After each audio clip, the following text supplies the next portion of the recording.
Si hay algo en lo que Estados Unidos se ha especializado desde el siglo XX es su irrefrenable afán por cambiar de gobierno, o, para ser más específicos, por cambiar de gobierno en otros países. Desafortunadamente, las cosas no suelen salirles tal y como anuncian que saldrán, y cada vez que acudieron prestos a liberar Guatemala, terminaron sentando las bases para fundar Guatepeor. Top 5 cambios de régimen made in USA. 1961, Congo. La intervención de Estados Unidos en esta nación africana recién independizada acabó con el primer gobierno elegido en las urnas en su joven historia, el asesinato de su primer ministro Patricio Lumumba y su sustitución por Mobutu Sese Seko, el paradigma de dictador africano que dejó un legado de más de 30 años de corrupción, represión y asesinatos en masa. 1973, Chile. Aunque tardaron décadas en admitirlo, la intervención estadounidense contra el gobierno de Salvador Allende, elegido y refrendado en las urnas, es hoy reconocida tanto por víctimas como por verdugos de la dictadura que le siguió. La junta militar encabezada por Augusto Pinochet y apoyada desde Washington torturó, desapareció y asesinó a miles de chilenos durante 17 años en su peculiar forma de entender el concepto reinstaurar la democracia. 1979, Afganistán.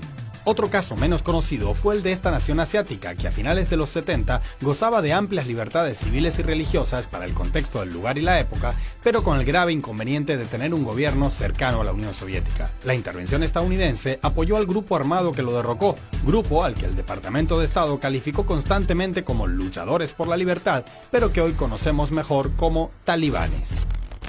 2003, Irak. Aunque hubo un tiempo en que Saddam Hussein era considerado un demócrata por Washington porque enfrentaba a Irán en la región torturando y asesinando gente, en algún momento Estados Unidos decidió que ya no era democrático porque torturaba y asesinaba gente.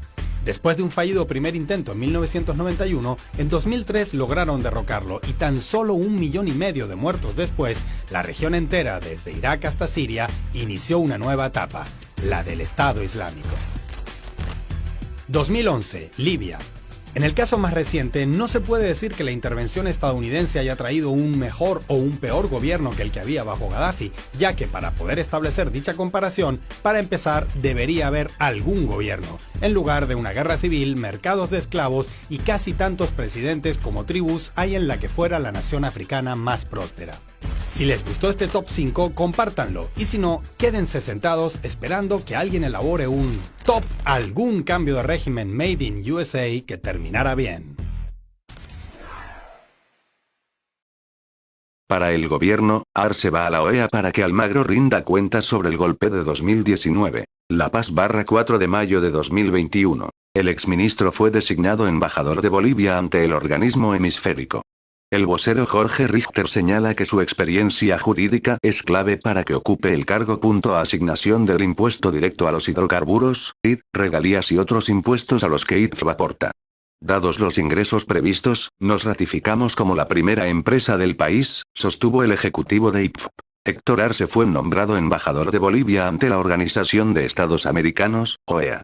Para el gobierno, su designación y experiencia permitirán que el uruguayo Luis Almagro, secretario general de ese organismo hemisférico, rinda cuentas sobre lo que él más denomina un golpe de Estado contra el presidente Evo Morales en noviembre de 2019, quien renunció a su cargo asfixiado por las protestas. El golpe y la vinculación directa de ese hecho que sucedió en 2019 con toda la narrativa instalada del fraude, que no se pudo hasta la fecha probar y demostrar, donde la OEA es uno de los ejes centrales de aquello. En esa perspectiva, el señor Arce tiene una formación jurídica importante que va a permitir también, mirando a los ojos, esto de manera simbólica, a quien fue uno de los principales articuladores, hablamos del señor Almagro, aseguró este martes en Bolivisión el vocero presidencial, Jorge Richter. Precisamente un informe parcial de la OEA fue el tiro de gracia para que Morales decida su dimisión el 10 de noviembre de 2019, asfixiado por movilizaciones cívicas, un motín policial y la presión de las Fuerzas Armadas.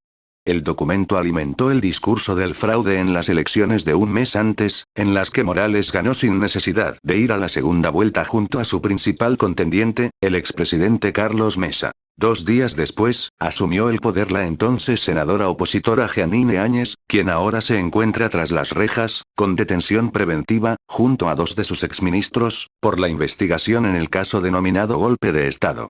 El MAS afirma que se demostró que no hubo fraude, porque volvió a vencer en los comicios de octubre del año pasado, cuando su candidato Luis Arce obtuvo el 55,10% de la votación. La auditoría electoral de la OEA ha sido objeto de polémica, observada por instituciones y expertos internacionales. Y ha puesto en la mira a Almagro, de quien países como México y Argentina han puesto en duda su idoneidad para seguir al frente de la entidad. Con su nombramiento, Arce zanja uno de los puestos clave en el exterior, incluso se barajó que Morales o el ex vicepresidente Álvaro García sean nombrados embajadores en la OEA. Sobre los hechos de 2019, Richter enfatizó que la OEA tenía que entregar un día miércoles el informe final y se entrega el domingo 10 de noviembre, en horas de la madrugada, un informe preliminar. Pues, todos estos elementos son los que el señor Almagro tendrá que responder y como Estado estamos absolutamente interesados en que se pueda tener un criterio respecto al informe de la OEA y si efectivamente ese documento es una auditoría, cómo se llamó y cómo se tenía que realizar. Entonces, en esa perspectiva, el señor Arce es absolutamente importante en la OEA, insistió, según una publicación de la agencia ARI. Precisamente se barajaron los nombres de Morales y García con vistas a que lleven a la OEA el discurso gubernamental de que en Bolivia hubo un golpe de Estado y no así un fraude electoral, como insisten opositores al oficialismo. Por ello, es muy importante la presencia del Arce y de este espacio que estaba sin designación, ahora sea tomado por la persona que tiene la formación profesional requerida.